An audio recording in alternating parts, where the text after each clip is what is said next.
Whatever it is, it better be good. I was mid-exfoliation. Mid-exfoliation! So, as you know, I really learned my lesson about being smarter when it comes to dangerous animals. We know, Oh, honey, we're you are really doing proud great. of you. Yeah, you're doing really good. However... Of the mind from all over the world. And his name is Steve Loader. High school together. And so we got plenty of history, but we're not going to get into that. Right now, he's got a great product that he's going to put out, a film, and we're going to get into that. So talk about a particular project that you're working on, if you want to introduce it. Sure. It is called Tinkerbell and the Legend of the Nose in the Walt Disney Company. And it is being released on DVD March 3rd. And I'm very proud of the film. Excellent. Now, website where I guess it's the digital download type of thing. Is that right? Exactly. Yeah. It's and what's great about it is for Disney movies anywhere, if you download it through that website, there's actually a bit about the Tinkerbell has been out for a bit. Mm-hmm. There's been a bunch of movies that they have. Well, one of the initial things that happens here at Disney Toon Studios when we're assigned a movie is some stories, come up with some ideas, but really try to kind of dig deep and find some inspiration from within. Because if you're shepherding the film all through a very long process. So I really wanted to kind of think about, okay, well, what kind of story do I want to tell in this world of any kind? No dogs, no cats, no cockroaches, not chihuahuas. I'm cool with them. I'm talking like the Irish wolfhounds, the big dogs, right? But years have passed, and I have a family of my own. And my daughter, she loves a lot of dogs in our neighborhood. She'll see a neighbor walking a dog down the street. She'll run up to the dog. She'll throw her arms around him in a big loving hug. And it would scare me. So I talked to her about it, and she said, all animals are my friends. Why wouldn't they be? And she said, in fact, the bigger we have Fawn, who is an animal talent fairy, which is a fairy that takes care of animals. She teaches animals instincts, bunnies to hop, bears to climb trees. And she will encounter a creature that can be perceived of as a monster and her emotional journey. And that emotional journey actually ties into my family life. What happened? Phew.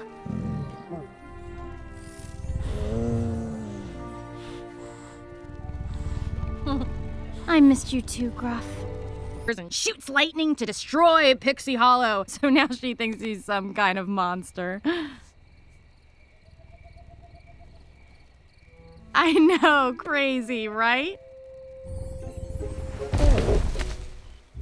They are. And that's great. But you also have to think with your head, because it's really the balance that's going to kind of make life work for you. So it felt like this is a good lesson to have a character go through, and it's a good lesson to impart to my own.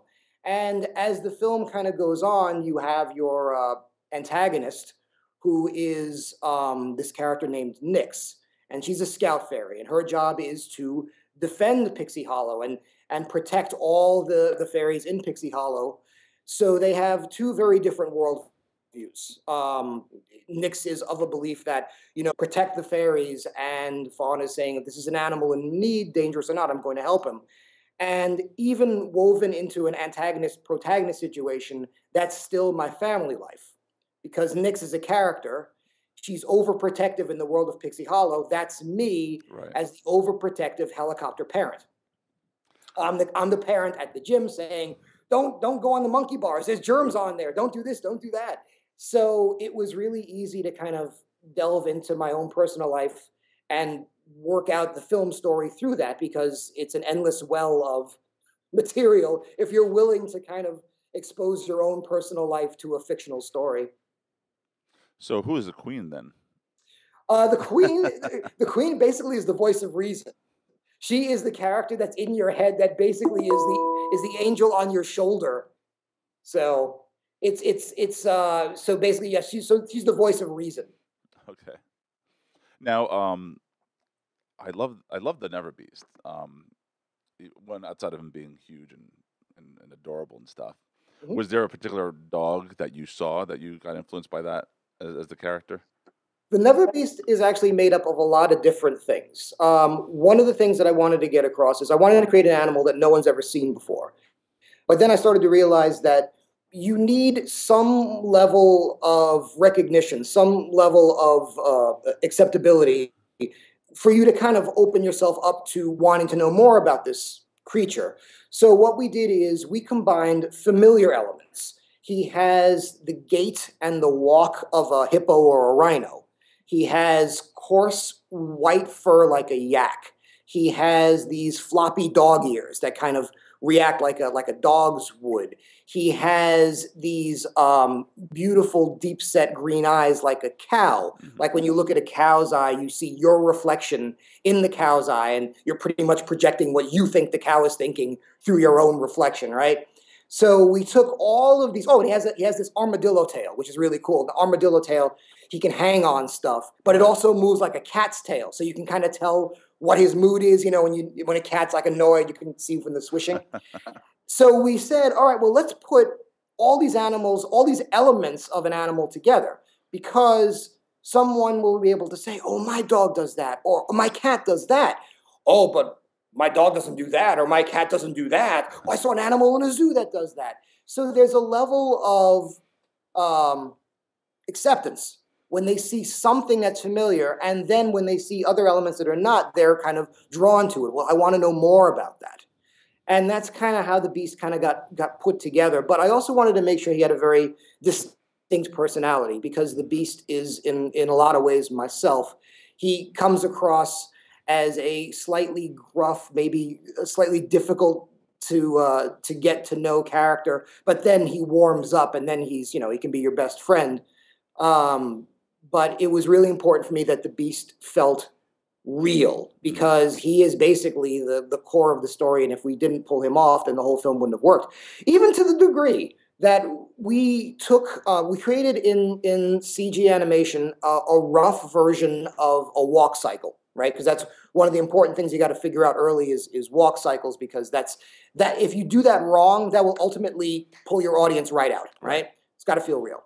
So we did a version of it, and then we sent it to these scientists in Zurich, Switzerland, that specialize in these kind of CG builds of muscle mass and bone structure. So we had them do a pass on it to make sure that, the muscles were moving correctly and the skin was stretching the right way.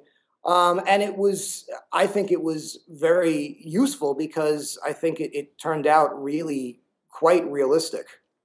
Yeah, I mean, there's so much science behind the 3D animation and graphics, the hair, making that believable, and the walking, and so on. Yep.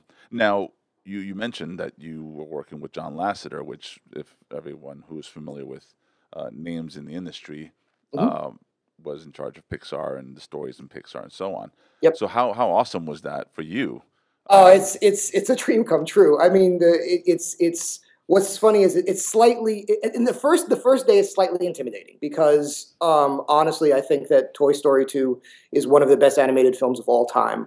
And one of the first things I said to him is, there's a sequence in Toy Story 2 which they call Jessie's song, which is Jessie the cowgirl, and she's telling her story of why she feels this way about being a neglected toy. And I thought, hands down, this was the best animated sequence ever produced. And I talked to John about that, and it was one of those moments where you kind of meet your hero, right? But then you realize, okay, but now I have to work with my hero, so I got to kind of get the starstruck stuff kind of out of the way, because what John looks for is he's looking for creative partners. He's looking to be involved in the creative process. He doesn't want to just dictate notes. He wants you to be there with him and kind of wrestle with some ideas to try to find the best idea, because John is all about making the best film possible. And he really pushes us to really kind of not only delve deep emotionally through our own stories, he wants us to do research. He's a very strong believer in truth and material. So for this film, because we have a lot of animals, he wanted to make sure that we researched animals and we knew these animals and how they acted and what they thought inside and out. And we even went to animal experts, because Fawn is an animal talent fairy, and she knows how to take care of animals. We went to a variety of animal trainers. We talked to Jeff Corwin.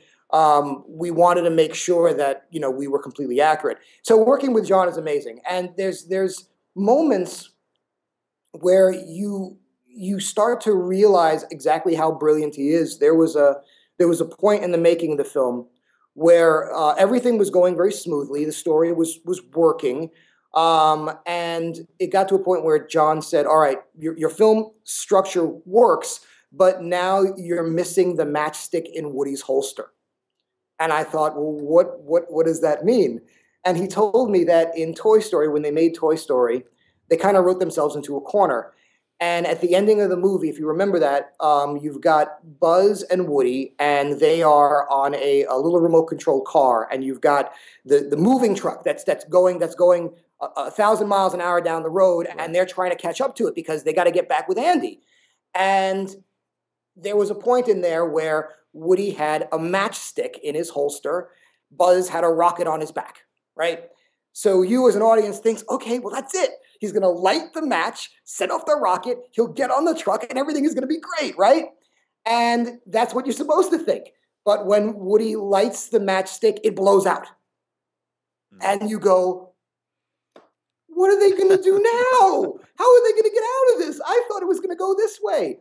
And that's what John was looking for. He said, all right, everything is going where the audience expects it to go. You now have to take where you think the audience thinks it's going to go, twist it, pull that away. And then you're going to have to figure out, what are you going to do? How are you going to defy audience expectation? And I thought that was a brilliant note, and it really gave us a very dramatic moment close to the end of the film. So it's just moments like that. Every day feels like a masterclass. It's amazing. Bottom line, either we capture the Neverbeast, or life as we know it is over. Nix, let's not do anything rash until we know more. See if you can locate the creature first. Yes, Queen Clarion. I just don't want innocent animals to get hurt. And I don't want innocent fairies to get hurt. I'm not the enemy here. Both of you are conscientious and talented fairies, and I trust you, both of you, to do what's right for Pixie Hollow. What's the word? She trusts me to do the right thing. Which is? We go after it at dawn. So now that's interesting. You're making it sound like in the whole process of making a film, it sounds like you're learning everything from. You know what I mean? Like you're going to school, and this is your like pet project type of thing. Oh yeah, to be able to graduate. It's an amazing process. I mean, one of the first things that I had to do, and I've been working in animation for over 20 years. Yeah. So I've done a lot of TV. So I kind of know my way around the block. But when I started here, I had a deep dive education into story structure. And it's a really eye-opening experience because when you delve into analyzing films and deconstructing them, a pattern emerges, a blueprint emerges, and you start to realize, okay, that's how this works. This is the mechanics kind of behind the scenes. And it's not something you would normally assume because it's entertainment. You're not supposed to kind of see the wizard behind the curtain. Right. And I think that was a huge eye-opening experience because it made me look at the structure of films and TV completely different. And it's what was necessary to kind of make stories that work. And even in the process, story is key here. I mean, it is king. And what we do is we write a script, and then we would storyboard the whole film. We record a temporary dialogue track. And then we create an animatic, which is basically a rough assembly of all the storyboard drawings and the audio timed so it feels like a movie. And we would do this 7 times. And each time we would screen it for what we call the brain trust. And that is the other directors here at Disney Toons, John Lasseter, and maybe some invited directors from some of the other studios at Pixar or Disney Features, Walt Disney Features. And so they would critique. They would talk about it, and they'd say, all right, I like what you're going here, but the structure here is a little wonky. What do you think about doing this? Or they throw in ideas. What if you did this? What if you did this? This maybe needs some strengthening. This needs some clarification. And because you have that level of support, each version of the film gets better and better. You look, when you're working on version 6, you look back at version 1 and you wonder, why was I thinking that? Why? I can't believe I did it that way. So it's a really great process, and it really does make solid films because you're going through and weeding out all of the coincidences and all of the situations that would just be very typical for a movie, and trying to find a better way to tell a story. Now, like you mentioned, you've been doing this for about 20 some odd years. Mhm. Some people may not know who you are. So if you don't mind just giving a little bit of background of some of the work that you have done. My daughter's a big fan of yours. I always tell her, "Oh, my friend directed that type of thing." But Right. some may not know that. So let's go back as far back as Ren and Stimpy. Oh yes, yeah. I was a director on the Ren and Stimpy show. That was one of the first things that I'd done. I have a pretty varied career in animation. I've worked in adult animation. I worked on Ren and Stimpy. I worked on an adult TV show called Duckman. I worked on a variety of projects. And when I landed at Disney, I think one of the projects that I'm very, very proud of is a series called Kim Possible. Kim Possible was I like to think, a revolutionary TV series. At the time, Disney TV animation was relying on a lot of spin-off material, material based on their feature films, and it was a very safe environment. And Kim Possible was an original show that really kind of pushed boundaries, not just in having a very strong female lead character, which appears to be a common thread running through my career, actually. We also did something, the look of the series was very different. It was very 60s spy tech, very unusual for a kids' TV show. And then I did a series called Jake Long, American Dragon over at Disney. And then I left Disney for a little while and worked on a series called The Penguins of Madagascar over at Nickelodeon. Of which you got 2 Emmys. I did. I got 2 Emmys for that, which was a lot of fun. And it's funny because I won the Emmys for pretty much the same show. It was a daytime Emmy and a nighttime Emmy, and it was because for daytime Emmy, I think I won for director, and then for nighttime I won for show, and it was based on one particular episode, which was a musical episode, which meant a lot to me because music is very, very important element to my art. I gotta say, music. I listen to music nonstop. I'm a music nerd, and whenever I'm drawing or writing or doing anything, there's music playing because it's extremely inspirational to me. And in fact, if I can go on a tangent about this, because now I'm a music nerd and I'm going to talk about music. Music is so important to me. The music for Tinkerbell and the Legend of the Neverbeast is also very, very unique.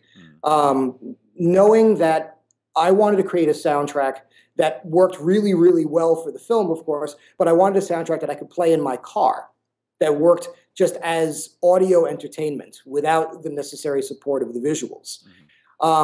And in part of the process of doing that, we brought on Joel McNeely, who scored many, many films.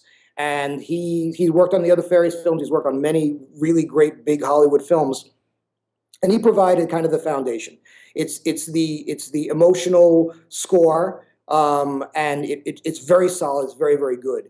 And then I thought, all right, I would love to bring on this guy named Blue. Blue is a power pop singer, songwriter, producer guy. He's produced music and written songs for Demi Lovato and for the Jonas Brothers and a variety of artists. And I would be driving to work every day, and my commute's pretty long. It's about an hour and a half. And I'd be listening to music. And I was really listening to the music of Blue kind of really intensely while I was coming up with a story. So as music is in my life, it found its way to weave into the themes and the ideas in the story. So when I had an opportunity to bring Blue on board, I thought, well, this is going to be great. This is the guy that helped inspire these ideas. So he came on board and he wrote 2 songs instantaneously, which just hit it right out of the park. And then we thought, all right, well, let's really explore something different of the whole sound of the movie, because Gruff the Never Beast is a new character. He is ancient. He's old. He's kind of old Earth or something. And what kind of sound does he bring to this world? Because we've never seen him before. Mm-hmm. So what Blue did is he went to a bunch of hardware stores and he found these pots and pans and he brought a mallet with him. And he was hitting these pots and pans in this department store. And he just trying to find the right sound, right? And he created all of these really incredible sounds from found objects, from flower pots, from garbage cans, he would take these pipes and he'd cut them, these copper pipes, and then he'd hang them on strings. And depending on where they were, they would make different sounds. He would fill these flower pots up with water, and depending on how much water was in them, it would provide different sounds. And it was really great because he found these signature sounds that worked for the characters. So when you heard these sounds and they were layered in the soundtrack, it would kind of subconsciously put you in the mind of that character because you always connected the character to that particular sound. He even created an instrument called the dulcitar. It's like a dulcimer hammer guitar that has to be played by 2 people.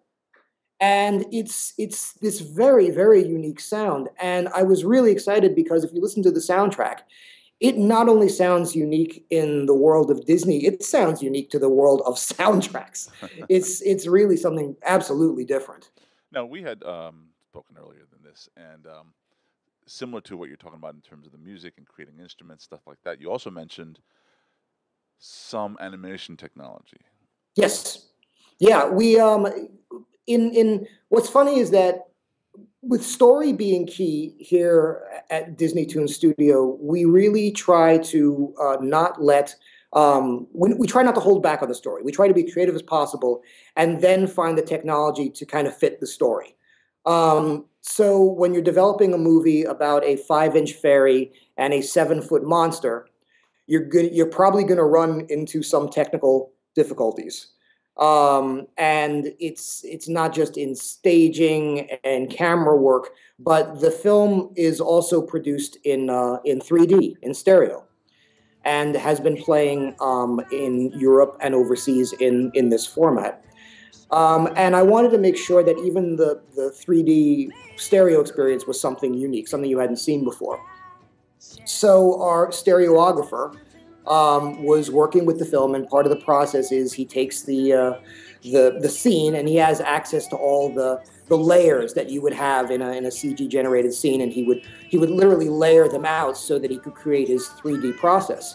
And he was running into a lot of difficulty with my film because he said, as a director, I like to shoot low to the ground, and what that means is you put your camera down and it works fine in a 2D sensibility, but in the 3D sensibility, when you actually have dimension to your ground plane, suddenly your ground is feeling like it's 10,000 miles away from the action. You've got just a whole ton of ground coming at you, and you feel detached from the action. So he was running into this for scene after scene, and so he had to create a new technology. He created a application for this 3D stereo system, which enabled him to kind of cut up the ground plane, so he was able to kind of manipulate raising and lowering the ground plane, but maintaining the integrity of the shot. And it was a really amazing process created just for this film, and the technology can be used now on any 3D film from this point on. But it was great because we had to create technology for the story. And I thought that's amazing because that's kind of really what it's all about. Well, I love the commitment that Disney has allowed you to have in being able to invest in those things, from the technology to the music. Because as a consumer, you would think, oh, well, that's going to Blu-ray, and you have these back thoughts about it. And the commitment, I feel, and from the sound of it, is equal to any feature film that you'd normally see in the theaters. And my understanding is that it was designed for theaters, but here in the U.S., I guess they think that our markets are different. But I know we're running out of time, so let's touch upon any little final things that you want to hit. One, how can people follow you, for one? I am on social media. I'm looking to my friend over here just to make sure. I am on social media. I think it's Steve Loader on Facebook, Steve Loader on Yahoo. I'm on Twitter, I believe. But what you can do also is, if you buy the Blu-ray or the DVD or rent it, you'll see we did a really cool making of feature on the DVD where we talk about some of the things that we touched upon here. You'll see kind of the behind the scenes of it.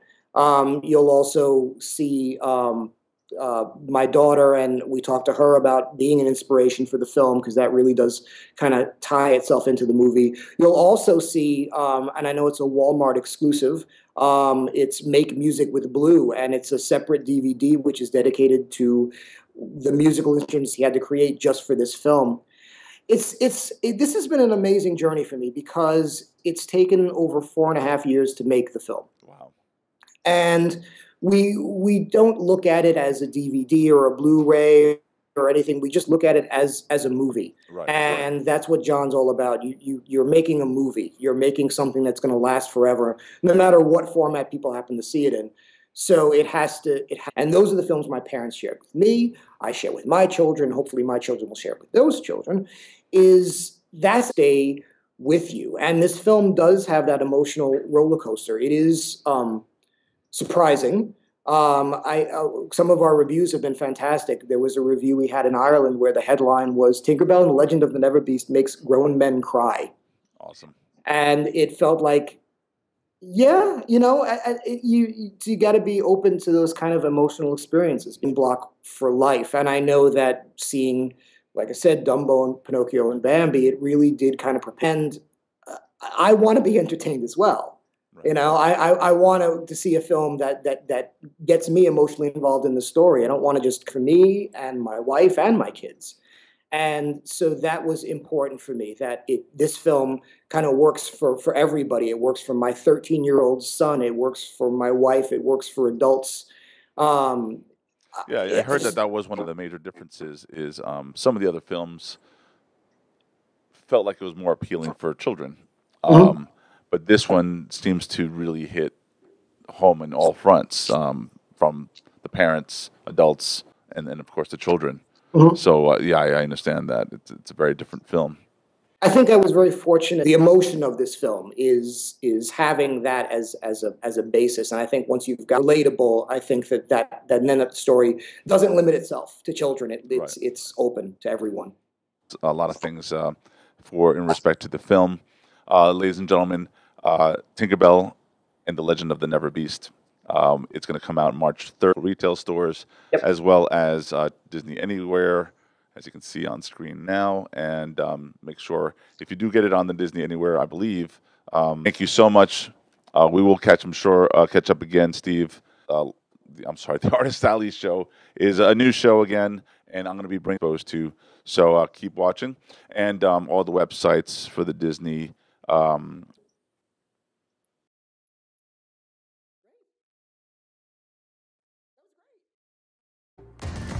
Fairies and Sparrowmen, presenting the amazing, incomparable. Hidden under, I'm sure that it's true. Hey, big guy. Set apart with a heart made of stone. Whoa! Let me help, let's begin, let me learn. Won't you let me in? All the light, let it shine. He's my hero. There's a light that you shine, there's a love I see in your eyes. All the dark, let it go. He didn't want to leave you. That's my big furry monster. You're not alone. Disney's Tinkerbell and the Legend of the Never Beast. You guys destroyed Sunflower Meadow? He did it. Chance, 'cause there's nothing me and everything, nothing